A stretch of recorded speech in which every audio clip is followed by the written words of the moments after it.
OMG! One Marina Gardens. Will it be this? Oh my god! Or this? Hell no, man. What the?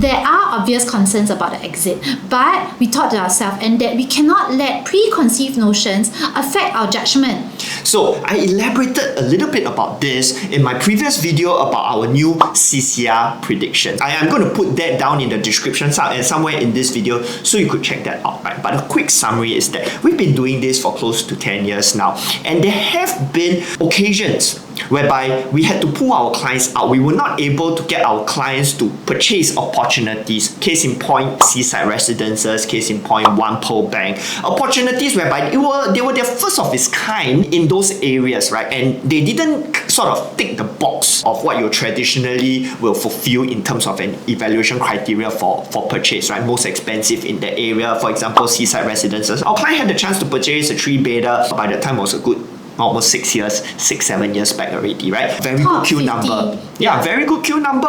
Had they bought it, I think easily would have been $800,000 to $900,000 profit. Easy, right? But obvious concerns then, right? Almost double the price of Mandarin Gardens, more expensive than the freehold Fernwood Towers across the road. That time the MRT wasn't up yet. So, if you adopt the traditional mindset, conventional wisdom to apply, we were nowhere close to purchasing, right? Having learned all this experience, we just didn't want to allow this kind of thing to happen again, and thought we could share that with the audience, right? So the whole purpose of this video is not that we have changed our opinions, right? Whatever we have said previously, the data-backed approach, they are all still there, okay? Entering into a market where supply is coming down, options are coming down, we think it's very important for all of us to kind of take a step back, think 1 to 2 steps ahead, think a little bit out of the box, right? Try to understand what the government is trying to do, try to understand, dig into further details of what's happening in the market. So we have really dug into it and found new data and example to wrap around this whole new thesis of Marina South as a residential district and to think about the potential exit. So excited are we to share all this new research with you that Elise have decided to come out of retirement to do this video. He told me it's going to be less than 30 minutes. Let's see. Let's see. So we were all very surprised when we attended the briefing for OMG and they told us that OMG is actually in the RCR, not the CCR, because everyone associates D1, as your CCR. But theoretically, according to the government, it is the RCR. And that's because OMG is located on reclaimed land. So my theory is that the way they've carved out the CCR was all on the traditional basis, right? The CCR all resides within the original land of Singapore. So everything else reclaimed, I don't think they will absorb that into the CCR. But for all intents and purposes, practical use, also in the future, right? I believe the Marina South area people was kind of absorbed it within the CCR, right? So in this video, we're just going to classify this whole area within the CCR.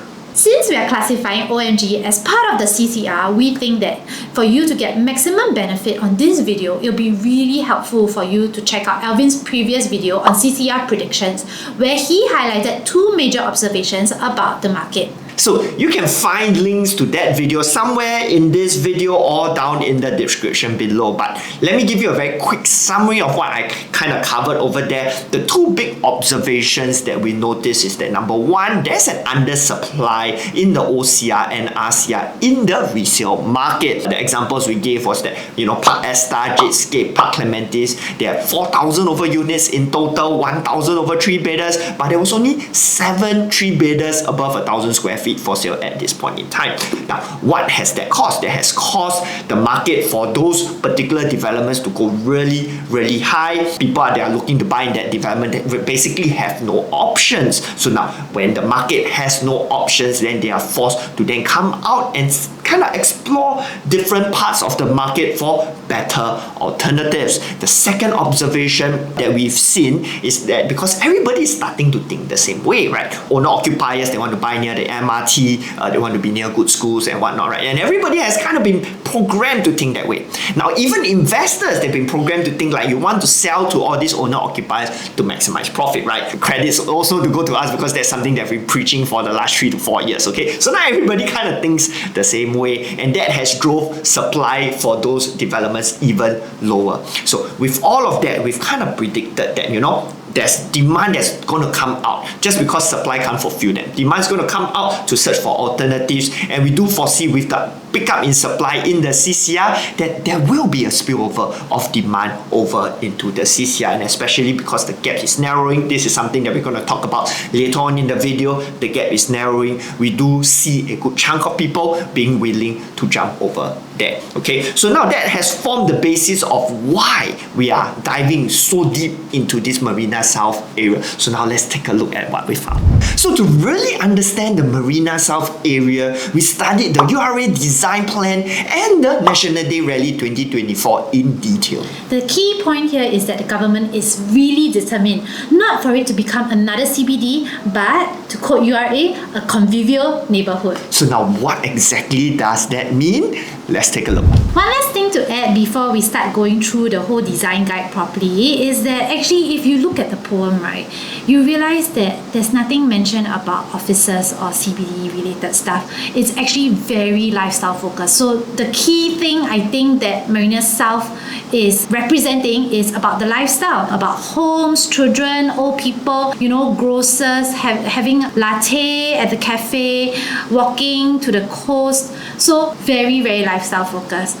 And with that, let's go to the start. So this is the first page. While there's nothing much written here, I actually like that they show the entire landscape or the entire area of Marina South as a part of Singapore. So this is your ECP going onto your Shears Bridge and coming down here where people drive and go this way into the CBD and to the offices. And with OMG being located here, it's going to be an iconic building that all these CBD and office people drive through, and then they will see this on their way to work every day and on their way home. And it's just a very nice backdrop with MBS over here and then Gardens by the Bay, and then you see this residential plot over here looking really nice. It's going to be really iconic. A lot of attention will be coming into the place, and I think that will help create demand. Like, as you drive by and you are thinking, if only I could stay there and reach work so much quicker as compared to where I'm staying now. That kind of mentality when people are going to I think OMG. the reason why we mention this example is because there are times whereby we meet clients, right, and they'll say, hey, that condo beside the ECP, right? So it's Pebble Bay that we're talking about, right? Costa-Ru and Pebble Bay side by side, right? It's quite iconic, right? They're anchored down there. Every time you drive out the ECP, you're gonna see it. And it's sort of like a billboard, you see? Right? It is anchored down into people's consciousness, and they know that it's there, it's iconic, it's a landmark. People will say, hey, next time I grow up, I wanna stay there. We've mentioned this long time ago, right? Talking about Park Estelle, right? Which was the reason why we bought it. One of the reasons why we bought it, right? I told Elise that it's going to be beside the MRT. Anybody that stays from Eunos all the way down to Tampines, whatever, right? They're going to see Park Estelle right beside. It's going to anchor down into their conscious, right? Subconscious, conscious, right? That place very nice. Next time I go out, I want to buy that. And true enough, you see, it's created this organic demand. It's on the top of people's mind, right? I guess that's the thing, right? Top of mind. So it's not going to be lost into, people cannot find the place, right? So now, let's move on, okay? So over here, I think one of the key things, right? The three main points that URA wants to drive across, okay? A green and blue cool urban oasis with sustainable features. A 10-minute neighborhood. I think this is quite interesting because people's first potential concern, I guess the complaint with regards to living in the CBD is the lack of amenities and kind of the ghost town at night, which is why I think this is the second point URA immediately mentioned, to try and not allow that particular objection to stop people from coming into Marina South, right? They want to make it a 10-minute neighborhood. What do they mean by that? We'll see it later on in the guide, yeah? A welcoming, inclusive, community-centric precinct with a lively public realm, okay? And it's also connected with the MRT stations, okay? So if we move over here, yeah, similarly, this is just a summary. Yeah? Again, right, their emphasis on residential, you see right at the start. A mixed-use residential neighborhood with retail, right? Hotels. Yes, there'll still be offices, but I don't think it will be a very key focus over here. What a lot of people don't know, right, as Elise actually found this, right, was that the Singapore Tourism Board is aiming to set up a Wellness center. 4-hectare, right? 4-hectare wellness center beside Marina Barrage. And I suppose the hotels are supposed to kind of feed the demand into that area. So a wellness center, the fact that this may be potentially kind of like the wellness area in Singapore linked to the Gardens by the Bay, really goes to show the kind of government's effort into trying to make this place perhaps the most popular, potentially the most popular place to live in Singapore, potentially, right? Then now we talk about here, the 10 minutes neighborhood, right? What does it mean? Okay, it means that basically you can get anything you need within 10 minutes. Yeah, we have childcare, community spaces, healthcare, fresh groceries, essential services, salon, bakery, play, green spaces, sports, food choices, right? Everything you need within 10 minutes. Yeah, so again, right, focus with trying to bring owner-occupied demand into the Marina South area. So one of the key features that they are focusing on is the pedestrian mall. And you see, convivial, right? What does convivial mean? It actually means lively. And you see this word lively a lot in this whole design guide. When you see the illustrations and the images, you realize they have a lot of people put inside, a lot of activities going on. You see Town Square, the MRT is here, you have your coffee here and dining, food choices around here. So it really goes to show, you know, they're not planning it to be a dead town. They're really hoping that people, you know, will take walks, ride their bicycle, enjoy the space. Okay, playful and active, for it to be green and shaded, connected and protected. And then the neighborhood street, and then here you see this image, it actually feels very heartland, where you have your residential on top and then your shops at the bottom on the first floor and then your bus stop over here. It doesn't feel like the CBD at all. It really looks like it's illustration taken from like a heartland area where people are used to staying, and then you have like your playground spaces and all that kind of stuff. Plazas and courtyard, again, neighborly encounters. They want interaction in people and more spaces to meet and play. And I really like this. So you see, community centric. The words are a bit small, but if you go and download the article and read it on your own, you can see they have already specified. For example, childcare centers can be located next to public playgrounds for children to easily access and enjoy outdoor spaces. The kind of thought and detail that they have put into envisioning this entire space. You can see the government has their idea and they're going to make it happen, because they're going to direct the developers to plan and develop the area accordingly. An elevated landscape bridge, this I really like, because you know Singapore is really hot, right? Sometimes you want to walk from one place to another, it's really hot, but with it being sheltered and connecting you throughout, then it's going to make it very easy to be car light in this whole district. And another one, underground pedestrian link, again, to shade you away from the heat and from the weather, and yet to make it accessible to everybody at any time of the day. If you notice over here, right, why this place will potentially be very, very popular for people to stay is because, like we mentioned earlier, right, the target audience, I mean, the people that we feel really that will come into this area, the dings, the potentially the retirees in the future, right, they may not want to drive anymore. And especially the dings, right, if they are working in the CBD and they want to live close to town, they'll be like, then what's the point of a car? Okay, but one of the major complaints with any of the other townships right now is that unless you are in an integrated development on top of the MRT, likelihood is you still have to walk in the sun to the MRT, right? If we interpret their plan properly, right, is all the developments will link into this underground pedestrian path to the MRT. You can go all the way to the two different MRTs at the end, or to the Gardens by the Bay and everything. So it will be super pedestrian friendly, no need for a car. So now, next time, right, of course, this is still very, very raw and a lot of people don't understand this. But once the first people start to move in and then people start to have friends come over and visit, and you go like, wow, this place really not bad, huh? It's like it's really convenient. Yeah, no need car, very convenient. Then for example, right, you visualize, you sleep upstairs, you tell your friend want to come and visit, okay, meet me downstairs, you go downstairs, you la kopi a while, then or have dinner, la kopi finish, go for dinner, we go walk Gardens by the Bay, finish everything like air conditioned.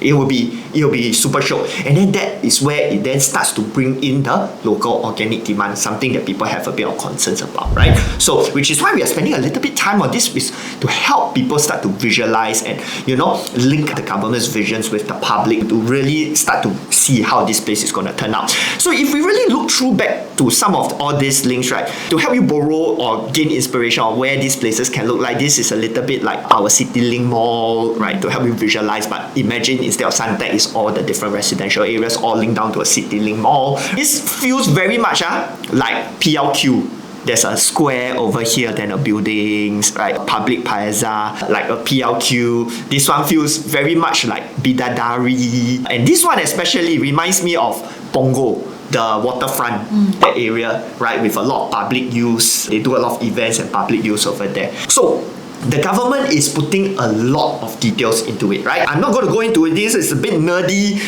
This was the first point that they said, right? Green, sustainable kind of thing. So they did like sun analysis, wind flow analysis, energy efficient. So all the buildings will have all these sky gardens stipulated in the design guide, right? So everybody, right, you buy low floor, here's the thing, right? If you buy low floor, I think you'll do pretty well, okay? Of course, if you buy high floor, you get the views day in, day out, but you get low floor, you still can go out to all the sky terraces and see all the views. This is something that don't exist currently in all the CBD properties. Not too many, yeah? Great detail, right? What we particularly like, if you can visualize over here, right, down to over here, then you have the overhang, and then this part you have for seating, this part for walking, this part for cycling, this part for trees and whatnot. Really got it all planned out. There was one more page, this one on the building edge, that we really like, So I think the one that we want to look at, is over here. So they went to the detail, right, of not wanting it to feel so, for example, now you're going to walk in the CBD, right?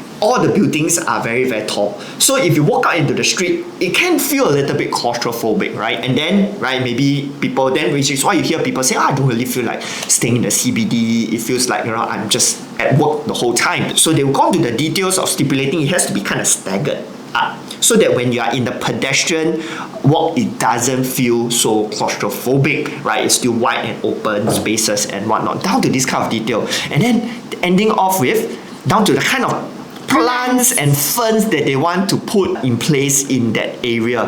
This is the kind of detail, right? So they're not going to plan to this kind of detail if they don't hope for it to work.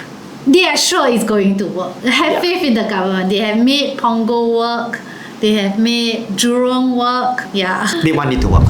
So having seen the URA Design guide, the key thing over here that we kind of extracted out of it is that they are intending to build a new precinct out of Marina South. It is not going to be part of the CBD. It's intended to be perhaps part of an extension of the CBD, but it's going to be so different from it, right? And hopefully with that, it will chart a price performance of its own, following closely with the other new precincts in Singapore, your Bidadari, your Punggol, those kind of performances instead of the CBD performances. So we have looked at the Marina South design guide, and now let's zoom a little bit back out and look at Singapore's plan for the entire southern coast of Singapore. And we found this National Day Rally 2024 article where it talks about Singapore to have an accessible 120 kilometers of southern coastline, new homes in Deco and Marina East.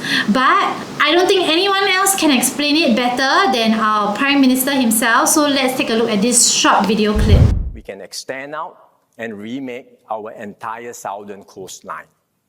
On the west, all the way to Pasir Panjang, we have the greater southern waterfront. Stretching out to the east, we have the future Long Island, which will also help to protect against rising sea levels. Taken together, it's an entire stretch of 120 kilometers of prime waterfront coastline. So there are many possibilities for us to imagine and build our future city. So you can see the government efforts not just in Marina South but the entire 120 km southern coastline. And I'd like to bring your attention to this image that they have put in over here in the article. So you see, this is the Greater Southern Waterfront that was talked a lot about in the last 2 years, and the Long Island that they are intending to build on the east side.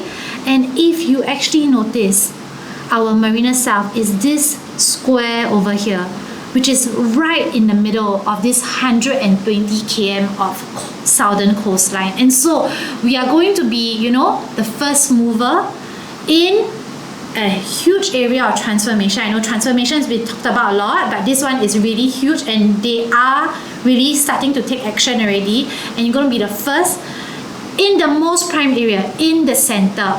That is really exciting for us. So now, having understood the government's grand vision for Marina South, we had to ask ourselves the questions, will we want to live in Marina South? Because while yes, the government has all this fancy vision and everything, but at the end of the day, if we look at it and we go like, you know what, I'm not going to want to stay there, that's going to be a problem, right? I'm sure a lot of people are doing videos about OMG and about the Marina South area, and I think a lot of people are going to be saying this area is going to be like, the new Lux, it's a new iconic district, it's going to be like replacing Orchard Road. The younger generation don't really fancy Orchard Road anymore. Orchard Road is a bit dead, right? And now like MBS is like the iconic thing, foreigners, they come, they think of MBS, Singapore MBS, with your F1 race, you just see MBS, that kind of thing. Yeah, so we thought to ourselves, will we really want to stay there? Because if you asked us, we don't want to stay in Orchard. We are Easties and we like being in the East. But I was really surprised when Alvin told me he didn't mind staying there in the future. Yeah, because one of the issues with Orchard Road is that, of course, number one, there's the perception that houses there are very expensive because the old supply in Orchard tends to be very big, hence bringing quantums very, very high. But if actually you go and look at the PSF today in Orchard, it's not that high, It can be probably the same PSF as maybe even Parktown, for example, right? 2,000 to 2,400 you can find freehold. We are selling one, for example, right? Freehold in Orchard Road. But why does it still feel, the market over there still feel a little bit dead? It's because of the quantums, right? So the unit we are selling, yes, 2,200 PSF, but the quantum is 6 mil, right? So there's not a whole lot of people is going to be able to afford it. But here's the change, right? And this is one thing that I kind of noticed. Example, OUE Twin Peaks, right? Bad rap for being terribly unprofitable, right? But today, the prices have kind of reached a point whereby it's almost the same as the new development one beders. And we have then seen transactions start to pick up. So at the end of the day, the most important thing is entry price. For the right price, definitely got demand, because we always say demand is not homogeneous. There will still be people that want to stay a stone's throw from Takashimaya, a stone's throw from Ion. Similarly, there will be a market of people, a segment of people that wants to stay a stone's throw from Marina, a stone's throw from Gardens by the Bay. So now, right, we first have to ask ourselves, okay, because the new Lux kind of thing, yes, I get it, okay, Orchard Road, yes, I get it, but it's not us. It's not us. So then we again have to answer to ourselves, right? Because if it's something that we cannot wrap our heads around, we wouldn't recommend to our clients, to the audiences, okay? So we were looking at the map and we're just looking at the design guide and trying to think, what does this Marina South reminds us of? And we feel that actually, us being Eastie, so we are linking it to the East, right? We feel that it's actually an improved, better version of the Tanjong Rhu area. So actually, if you look at the Singapore map, Tanjong Rhu is really close to the CBD. It's like just one exit off the ECP away. There are no amenities there, honestly. And before the MRT came up, the TEL came up, there was no connectivity there unless you drive. And yet, there is, still good demand down there. And it's Tanjong Rhu Maya area, it's been known to be a very lifestyle focused, slower pace, greenery. At Tanjong Rhu, you still get the Kallang River, so there's water, there's greenery, and I think Marina South is going to be like that. A lot of greenery by the sea, and I think that's what we can try to envision Marina South to be, an improved version of Tanjong Rhu, where you put Tanjong Rhu plug up and then you put it right beside the CBD, so you have the connectivity and everything there. Then you add on the fact that it's going to be planned from scratch again. So the one thing lacking in Tanjong Rhu, right, it's of course amenities, right? But now the government is going to enhance it even more. That stipulate all ground floor got amenities. So it's an upgraded version of Tanjong Rhu, upgraded version of Meyer. So if those areas can do well as it is like that, right? Again, right? Some of you may say, hey, but Meyer a lot of freehold ma. But Tanjong Rhu mostly is 99 and they have done well over the many years. So if they can do well, the upgraded version of Marina South, I think not too bad. Why not? Right? And then so after having understood this and having seen the visualization of all those, will we stay in Marina South? Probably not now, not when we have kids, schools, family support, that kind of thing, right? But should we choose to retire? Okay, I can totally imagine that being a pretty decent place to live, right? You can walk to Gardens by the Bay, walk to Marina Bay. Of course, assuming hopefully we can afford, right? I would feel that that is not too bad without sounding overly pushy, right? Visualize it being a place that we will When stay. heaven is older. Yeah, when our kid is older, right? Everyone, I get fun at Evan. Evan, do you want to stay near Gardens by the Bay? Yeah. Bye. Bye. And so then we did also one more step to ask our clients as well, okay, whether or not, right, we shared with them our research and whatnot and sort of the theory behind the whole thing and ask them outright, right, now knowing this, right, would it be something that you're willing to consider? And surprisingly, a lot of them actually said, hey, why not? They can understand and they can visualize. The problem with the market right now is actually a lot of people can't yet visualize how it's going to be. And that's the whole interesting thing, exciting thing about being a first mover. Actually, when everybody talk about first mover, actually how you really make money as first mover is your ability to visualize how it's going to turn out moving forward. Your inability to do so, then you cannot be the first mover lah. Then you will be second mover, right? Not wrong, right? But your ability to visualize will make you a first mover. So now that we've seen the government vision as well as our vision of Marina South, now let's dive into the 3 things we like and don't quite like about One Marina Gardens. So number one thing that we like about One Marina Gardens is that it is part of this Marina South area where the government has this whole great vision and idea about it, and you can see that they are putting a lot of control into how this entire place develops with all the plans, how the buildings are being staggered, all the fine details, even down to the detail of the plants.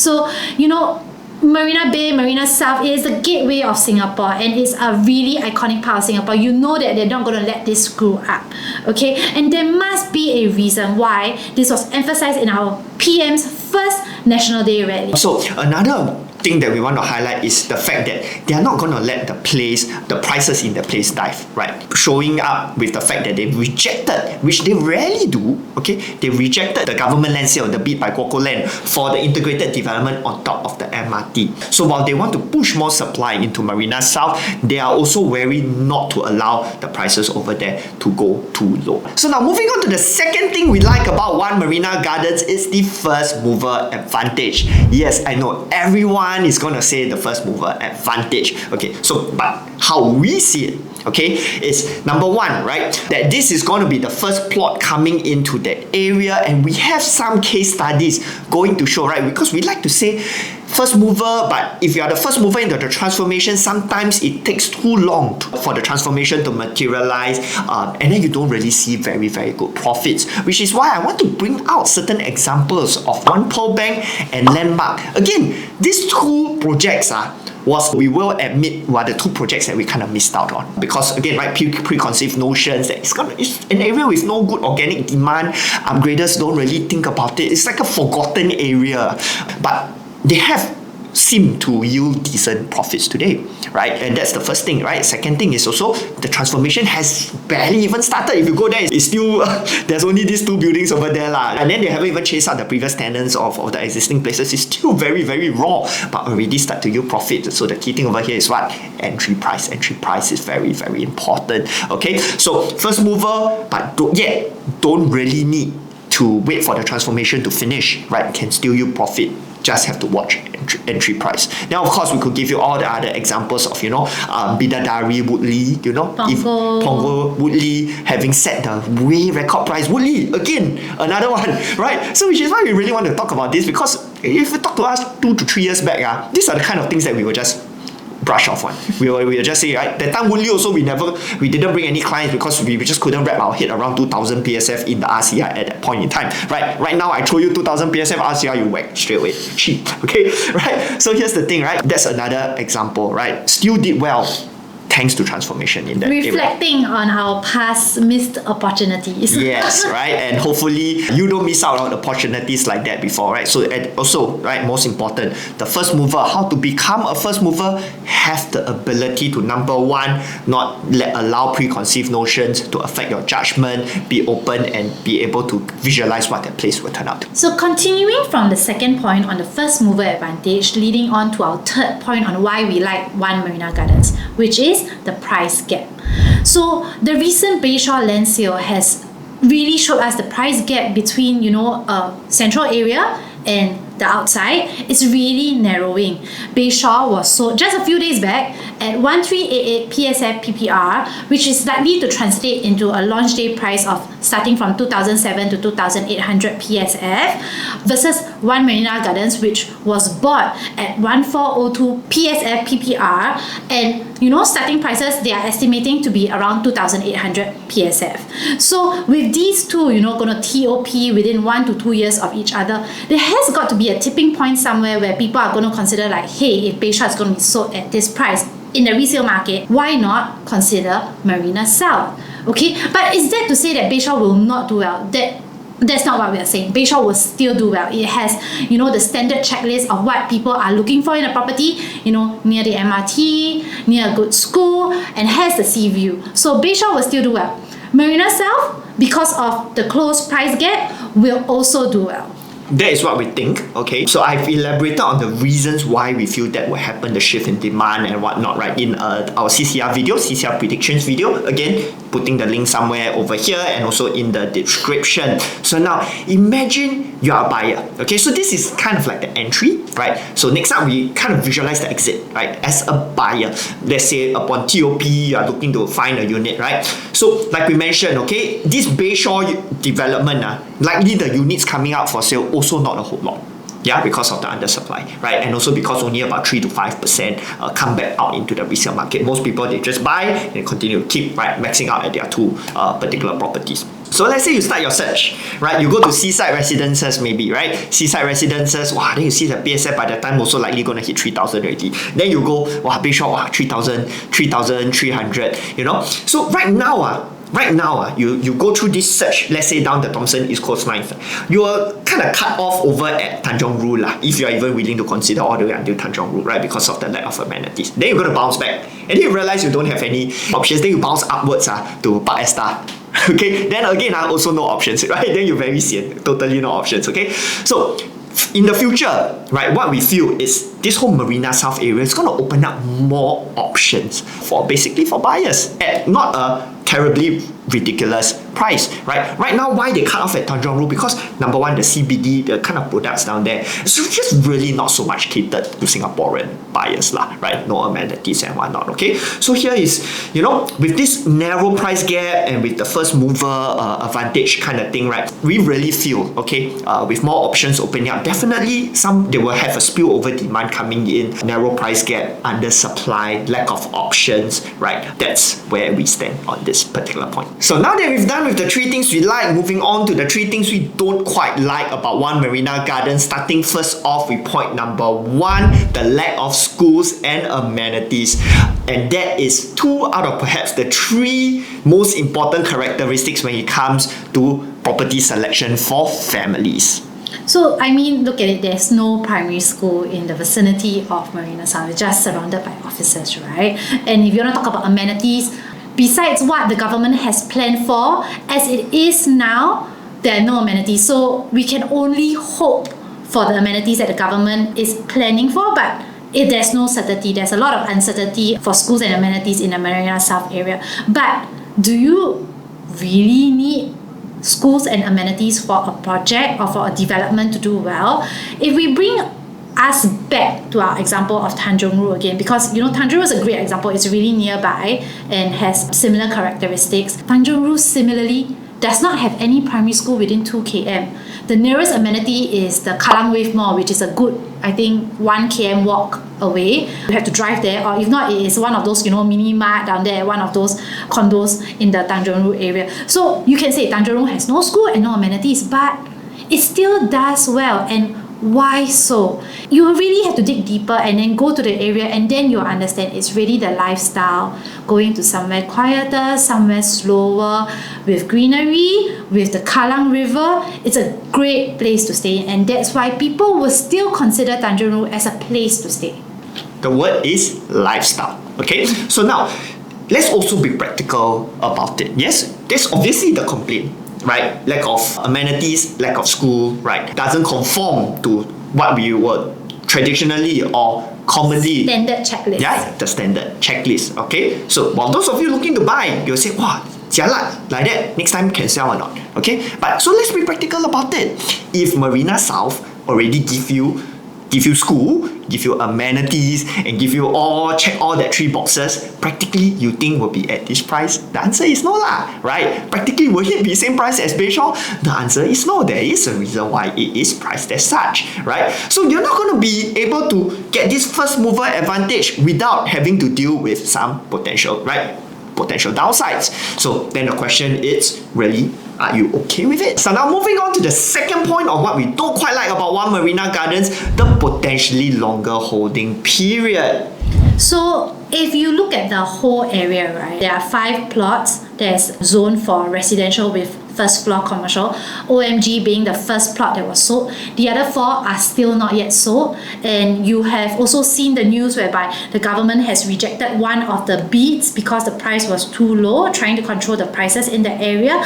And below the 5 plots of residential, or where OMG is, all the way below that entire row is all white sites. So you don't know when the other 4 plots are going to be sold. You also don't know what these white sites are going to be, because it's really just simply labeled white sites. They don't have much elaboration except for one area that is zoned for the wellness center of sorts that SCB is trying to tender out. So there is still a lot of question marks, a lot of uncertainty on how the area is going to develop.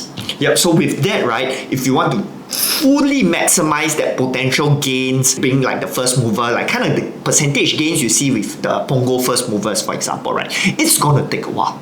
Okay, but that being said, coming back to the point, right, you don't need to fully materialize the transformation as long as you buy in smartly, right? We've seen the case studies again for the One Pearl Bank landmark folks, right? There's nothing much yet being materialized in those areas. Even our ASR, right? People bought in with the Greater Southern Waterfront, hardly anything has been done yet. Also can make profits. The key thing here is entering smart, entering in at the right price. And also coming back to the point, right? If you want to be first mover, this is again something that you have to live with, okay? And all the exit being so clear, well, again, don't have this price lah. And on to the last point of what we don't quite like about One Marina Gardens is the lack of visibility of exit, because everybody is coming to ask us, Marina South can exit, man? So if you're going to use the same mindset that we have used since 2018 for your Park Esta, Jadescape, Sterling Residences, whereby you're looking to exit to, families or young couples, families with kids, need to be near school, need to be near the MRT, near amenities, all that will not work for Marina South. Who are the people who we think, will be your potential buyers for Marina South? It will definitely not be for the families with kids under 10 years old. That's what we think. I mean, putting ourselves as a buyer, will we want to stay there now when our kid is still 4 years old? Definitely not. Okay? But actually, once the kids are older, like secondary school, or actually even maybe upper primary, where they can travel on their own. Marina South, OMG being right next to Marina South MRT, that's actually great. The kids can go on their own, then parents, easy for them to get to work. Why not, right? Another 2 important considerations who we actually think will be the main audience of OMG are your dinks. So if for those people who do not know what dinks are, I also just found out 2 weeks ago, there is double income with no kids. Yeah, so for your double income couples with no kids who, just 2 of them go to work in the CBD area, Marina South will be a great place to live in. The other group is your retirees, but I'm not talking about the retirees where, a lot of people our generation, you think about retirees, you think about like 70, 80 years old, but actually your newer kind of retirees, the 50 to 60, maybe not even 60 yet, those that are about to retire, So they're very used to working in the CBD. They like the connectivity, they like the lifestyle, and yet they are thinking, okay, maybe when I'm older, I don't want to drive anymore. So I want to be somewhere closer to the city center, near MRT, near, your malls and all that stuff. MBS, Gardens by the Bay, Marina South is great. Strategically positioning themselves in the middle of Singapore in case their kids choose either extreme east, extreme west. Or the north. Yeah, so logical people like us, then you hitch your bets down smack in the middle. Your kids go here, go there. You are still equidistant from all of them, right? And also make yourself more available for them to drop their kids off with you in the event you retire. Okay, so now that being said, again, just to build in this, help everybody visualize the exit a little bit better. Okay, anchoring down again some of the points that we have mentioned already earlier on in this video. We do see the market being undersupplied moving forward, right? Low TOP numbers 2025, 2026, even 2027, 2028, a pickup in TOP numbers, but over in the RCI and OCI, the numbers over there very, very little, right? This will drive demand, and this will drive people starting to look out for options further out and further into and then this area, it can't escape people's conscious for too long, people's attention for too long. They'll be like driving down, right? Like Elise said, driving down, MBS going to office, it's like, hey, that place not bad, why not? Consider think about it, right? This is how you could potentially visualize the exit 3 to 4 years from now. Of course, 8 to 10 years, pretty easy, right? Anywhere you buy is going to be okay, right? But the 3 to 5 years, is it going to be that bad? Honestly, I don't think so, okay?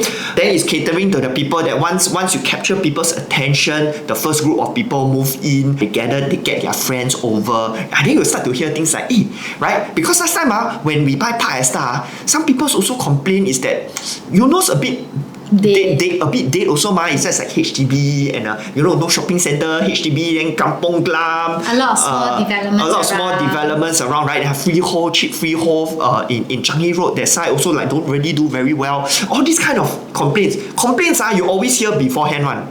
The good things only come in after TOP and after people stay, right? Then you start to hear good things. This is where you can help you visualize the things, right? So then the good things slowly start to come up. That day I visit my friend, they stay in this, One Marina Gardens, this place stay Marina South. Not bad. I take the train, go there, and then I alight, aircon all the way. I walk to the guy's house. Then got the Sky Garden, during CNY or not CNY, National Day Countdown, F1 and whatnot. Now we go to the house, we go to the Sky Garden, we see all the fireworks, everything. Not bad actually.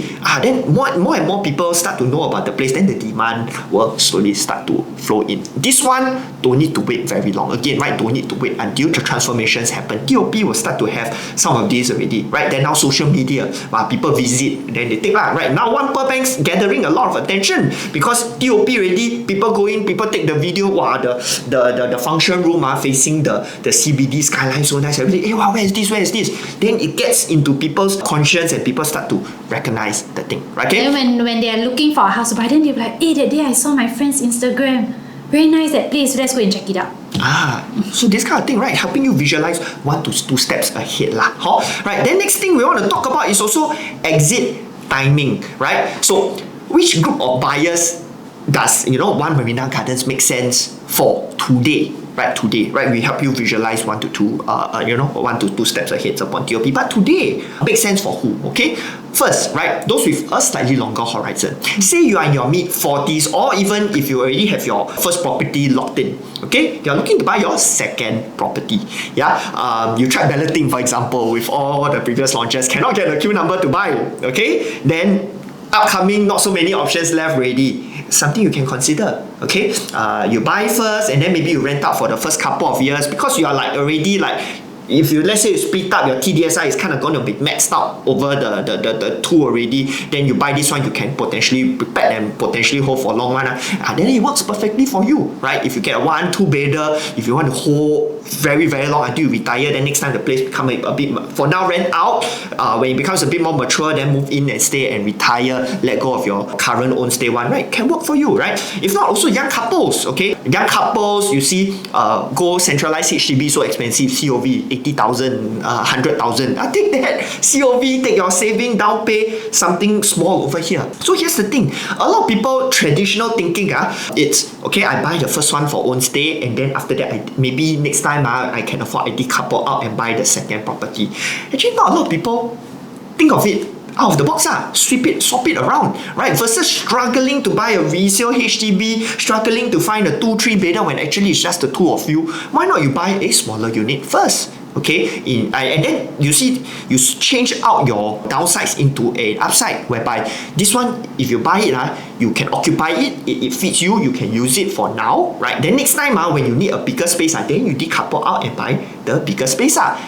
That now your benefit is you can hold, you can have the holding power to hold for long already. You're buying it as something that you can afford, right? The starting prices of the 1-bedders over there, not too bad. Rent, if so happen it can't you outgrow the space, the rental is going to be strong. At least you can take the rent and go and rent somewhere else. It offers actually first time couples plenty of alternatives, right? Versus right now you want to go and bang with other people in the RCR, OCR, then you pay all the high prices. Kind of explore this as the other options. Our anchoring point is treat One Marina Gardens as an alternative, as an interesting alternative, opening up options for you. And for the point on the young couples, right? So a lot of young couples, they think like, okay, I want to buy a 3-bedder because I'm going to start a family and all that. But actually, a lot of young couples that we speak to nowadays, they're not even sure whether they want to have kids. And if you don't want to have kids, do you really need a 3-bedder? Actually, a 2-bedder is enough, right? One for sleeping and the other one as a study room when you work from home. And so if you adopt this mindset of, when you first get married, the first few years is to enjoy before you start thinking about whether you even want to have kids, this is a perfect home for you. Right, it fits into the plan, it fits to the homes. We also will be sharing some of the data points to kind of back this up, right? Singles forming a large chunk, right? Resident household sizes shrinking, singles numbers going up significantly. All this will drive demand into slightly smaller units in potentially next time, perhaps the best area to stay in Singapore. We've come to the end of this video. If you've benefited from it, please don't forget to like and subscribe as you help out the channel a ton. And also we'll be putting out a lot more videos this year diving into this narrative that I feel the CCR is going to have this, is at the tipping point. It's really exciting thing to take a look at, okay? We didn't have the time to dive into the project specifics in detail, right? Which is why the title of this video is 3 Things We Like and Don't Like About One Marina Gardens, not a project analysis, yeah? But then again, right, if there's enough time, okay, I didn't do it also because everyone else is doing it right and now. Because he promised that this video is going to be short, so yay, it's the end. Okay. I think the listeners are also happy because everybody always complain my videos very, very long. But okay, if there's sufficient demand, if you want me to review the floor plans, please put that down in the comments. Sufficient demand, I'll probably do it live this time around, okay, so that I don't have to prep so long and edit so long. I just do it live and share with all of you, okay? Else with that, okay, if you need details about One Marina Gardens, like to take a look at the show flats, again, we emphasize this